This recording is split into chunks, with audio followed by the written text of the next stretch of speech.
नमस्कार दोस्तों, स्वागत है आप सभी का हमारे YouTube चैनल रत्नाकर क्लासेस में।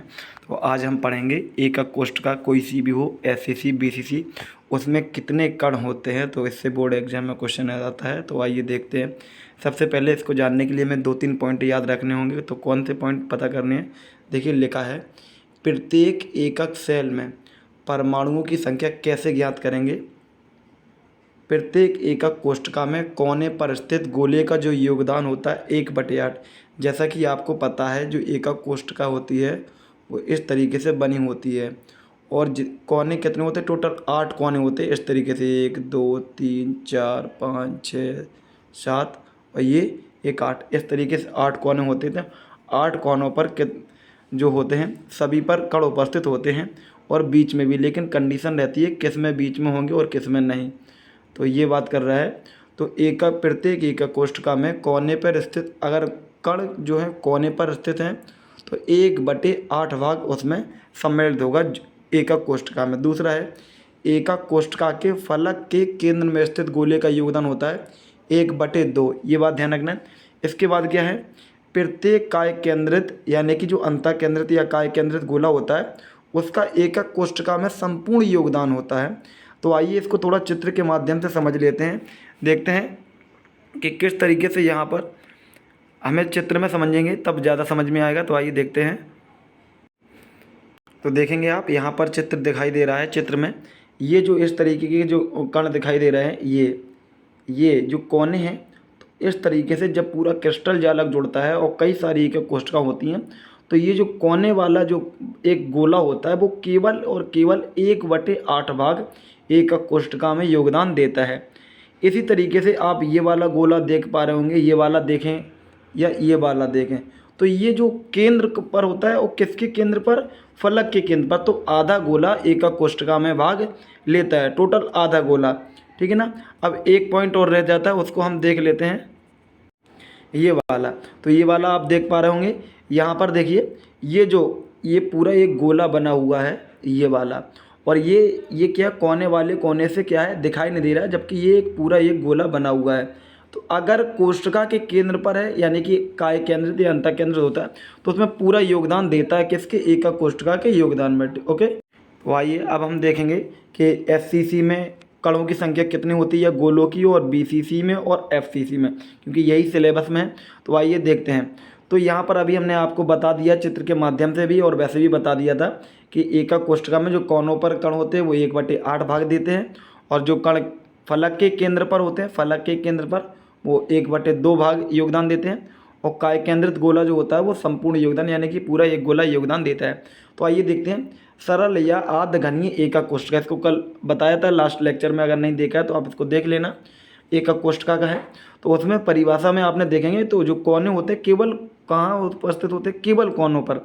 तो सरल या घनीय एकक कोष्ठका में परमाणु घन के कोनों पर उपस्थित होते हैं। अतः एकक कोष्ठका में परमाणुओं का कुल संख्या, परमाणुओं की कुल संख्या कितनी हो जाएगी? अगर आपको पता है एकक कोष्ठका इस तरीके से बनाते हैं और इसके 8 कोने होते हैं, 1 2 3 4 5 6 7 8, और 8 कोने हैं और 8 कोने में 1/8 भाग का योगदान है। तो अगर सॉल्व करेंगे तो आप एक वैल्यू निकल के आएगी। ठीक है। तो एससीसी में कुल जो गोलों की संख्या होती है केवल 1 होती है, गोले का जो योगदान होता है 1। दूसरा देखेंगे, काय केंद्रित, इसी को बोलते हैं अंतः केंद्रित। ठीक है ना। मैं काय केंद्रित एकक कोष्ठका में कणों की संख्या कितनी होती है? कोनों पर स्थित परमाणु का, देखिए काय केंद्रित अगर आपने पढ़ी है, काय केंद्रित में क्या है कि जो कण होते हैं कोनों पर तो उपस्थित होते ही हैं, साथ में एक कण जो होता है वो कोष्ठका के केंद्र में उपस्थित होता है, कोष्ठका के केंद्र में, ना कि फलक में। तो परिभाषा के हिसाब से चलेंगे तो जो कोनों पर कण उपस्थित है, तो कोनों पर अगर कण उपस्थित तो 8 कोने होते हैं, और 8 कोने हैं तो 8 कण, तो कितना निकल के आएगा? एक गोला, तो ये निकल के आएगा। और एक गोला क्या होता है? केंद्र में स्थित परमाणु का योगदान एक होता है उसके केंद्र में। तो टोटल संख्या हो जाएगी 2, क्योंकि 8 कोने हैं और 1/8 का योगदान कर रहे हैं, तो उसमें सॉल्व करने पे 1 आ जाएगा हमारा, और 1 उस कोष्ठका के केंद्र में उपस्थित होता है जो आपको चित्र के माध्यम से दिखाया था। तो बीसीसी में कुल गोलों की संख्या या कुल कणों की संख्या होती है 2, और एफसीसी में होती है ये 1। तो ये ध्यान रखना आपको। नेक्स्ट देखते हैं। नेक्स्ट देख रहे हैं हम फलक केंद्रित एकक कोष्ठका में। तो फलक केंद्रित एकक कोष्ठका में क्या है, 8 कोने होते हैं, ये तो सभी में रहेगा एकक कोष्ठका में। तो 8 कोने के परमाणु गुणा 1/8, तो प्रत्येक परमाणु का योगदान कितना हो जाएगा, 1 निकल के आ जाएगा। 1/8 होता है प्रत्येक परमाणु का योगदान, तो 8 1 तो ये निकले। इसके बाद 6 फलक होते हैं और 6 फलक के केंद्र पर उपस्थित होता है। तो जो फलक के केंद्र पर जो उपस्थित होता है वो आधा भाग योगदान करता है। अब आपको अगर पता है 6 फलक है और 6 फलक में 1/2 भाग का योगदान रहता है, तो कितना निकल के आ जाएगा, 3।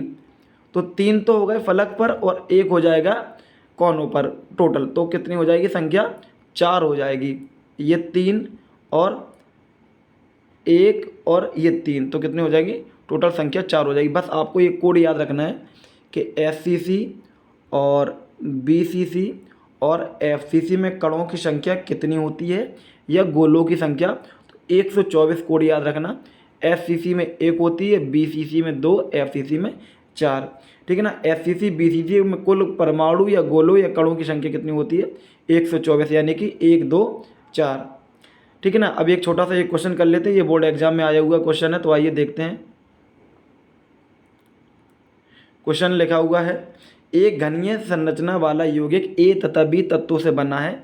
इसमें A परमाणु घन के कोनों पर, ये पॉइंट ध्यान रखना है, A परमाणु घन के कोनों पर है, B परमाणु फलक के केंद्र पर है। A कोनों पर, B फलक के केंद्रों पर है। यौगिक का सूत्र ज्ञात कीजिए। अगर आपको पता है, अगर कोनों पर उपस्थित होता है तो 8 कोने और 8 कोने 1/8 भाग, तो जो परमाणु कोनों पर उपस्थित है उसकी संख्या कितनी आ गई, 1। कैसे आ गई देखो। और कोने पर उपस्थित कौन है, तो कोनों पर उपस्थित बोल रहा है A है।